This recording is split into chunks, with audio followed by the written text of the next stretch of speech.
Hi, welcome to వికెటప్. August 1వ తారీఖు నుంచి ఈ సంవత్సరంలో ఆంధ్రప్రదేశ్, తెలంగాణలో వర్గీకరణ జరగకూడదు అని చెప్పి ఒక వర్గం అయితే, జరిగి తీరుతుందని చెప్పేసి ఒక వర్గం తిట్టుకున్నారు, కొట్టుకునే దాకా రాలేలే. కానీ ఒకరికి ఒకరు హద్దులు దాటి విమర్శించుకోవటం, అంటే మాదిగులు ఎస్సీల్లో. మరి మిగతా కులాలు వాళ్ళు ఎవరో కూడా ఆ స్థాయికి అయితే మాట్లాడిన దాకా లేవు. ఎస్సీల్లో ఉన్నటువంటి మిగతా 57 కులాలు, ఈ 2 కులాలు మాత్రం రెచ్చిపోయి అసలు హద్దులు దాటి మాట్లాడేసుకున్నారు.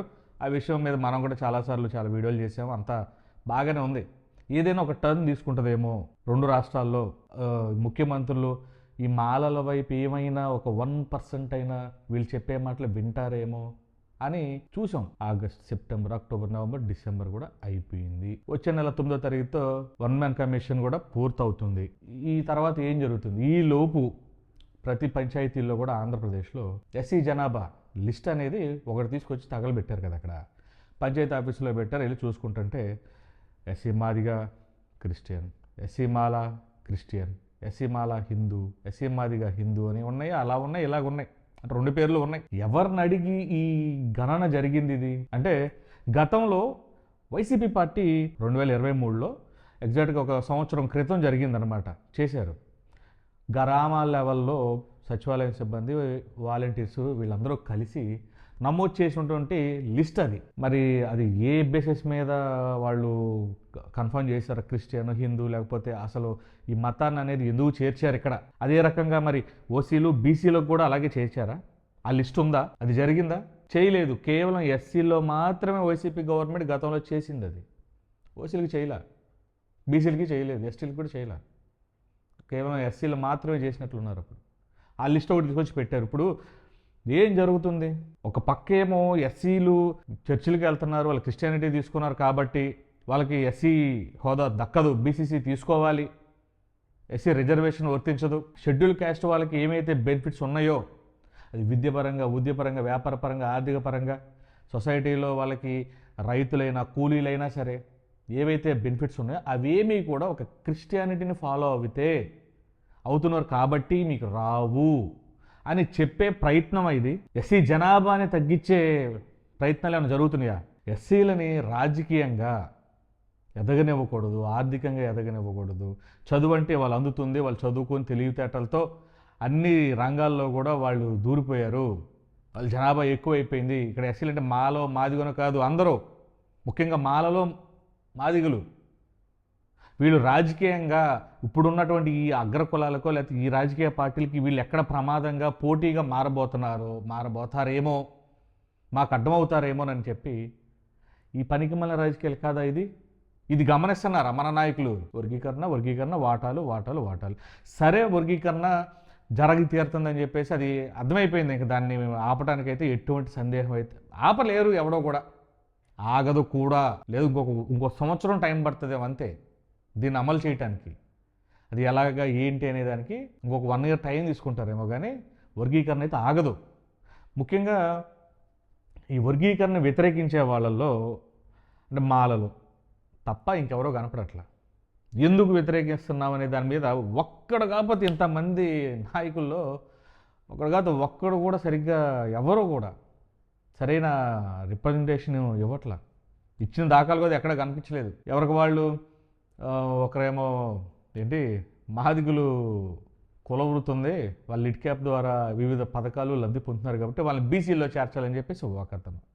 ఇంకొకరేమో రాజ్యాంగంలో ఉన్నటువంటి 341 ఆర్టికల్ని గౌరవిస్తూ, రాజ్యాంగాన్ని గౌరవిస్తూ మీరు వర్గీకరణ చేయకూడదని చెప్పి ఇంకొకరేమో వర్గీకరణ రిజర్వేషన్ని పెంచాలని చెప్పేసి ఇంకొకరేమో చెయ్యొద్దని ఇలా చేస్తున్నారు. ఇంతమంది ఎందుకు?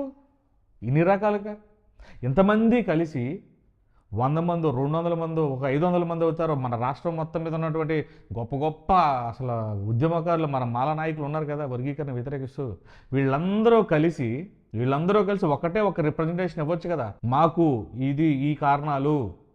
ఈ కారణాల చేత ఇందుకోసమే మేము వద్దంటున్నాము, ఇందుకోసమే ఈ వర్గీకరణ జరగడానికి వీల్లేదు, ఈ రాజ్యాంగంలో ఈ ఆర్టికల్ ఒప్పుకోవట్లేదు వర్గీకరణ చేయటానికి, లేకపోతే దానికి గల కారణాలు ఇవి అని చెప్పేసి ఒకటి తయారు చేసి అందరూ కలిసి ఒకటి ఇవ్వచ్చు కదా.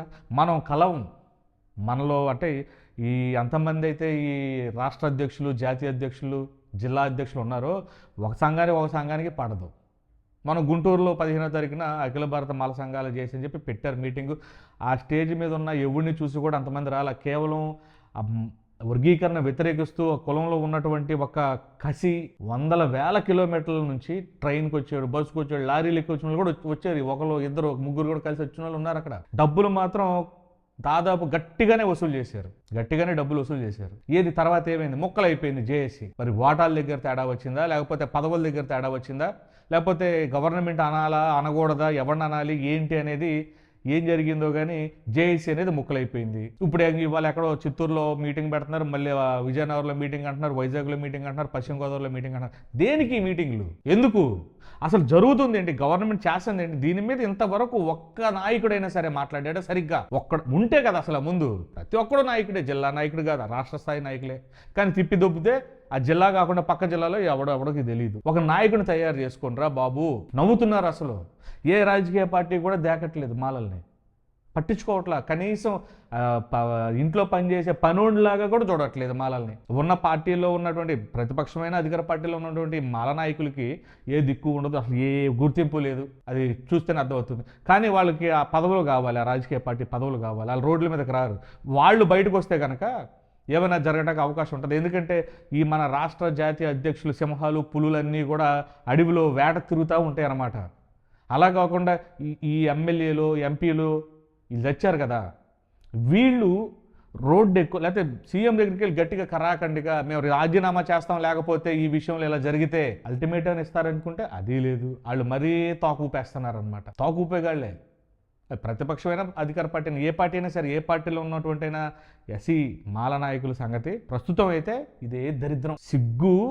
సిగ్గన్న ఎవరికి మిమ్మల్ని నాయకులుగా అంటే నాయకులు అని చెప్పేసి జనాలు మిమ్మల్ని కొడుతున్నారు కదా, మోస్తున్నారు కదా, వాళ్ళకన్నా సిగ్గుండాలి, లేదా మీకన్నా సిగ్గుండాలి. ఇందులో ఎవరికి సిగ్గుందో లేదో కూడా తెలియట్లా. ముందున్న ప్రమాదాన్ని గుర్తించి ఒక ముఖ్యమంత్రి స్థాయో లేకపోతే గవర్నమెంట్ని క్వశ్చన్ చేసే స్థాయి సరైన నాయకుడు ఎవడో లేడు. ఎవడో స్వలాభం వాడిదే. అంటే నేను అన్నీ మాట్లాడకూడదు ఇక్కడ. నేను ఈ నాయకుల గురించి వీళ్ళ గురించి నేను మాట్లాడితే చాలా దరిద్రంగా ఉంటుంది. కనీసం ఉన్న ఇప్పుడున్న గుర్తింపు కూడా ఉండదు. నేను కొన్ని విషయాలు మాట్లాడితే అంత దరిద్రం అన్నమాట. వీళ్ళంతా ఎవడగొడకు ఏదో ఒక ఎజెండా ఉంది. ఆ ఎజెండాను పట్టుకొని ఈ వర్గీకరణ అనేది వాడుకోవాలి.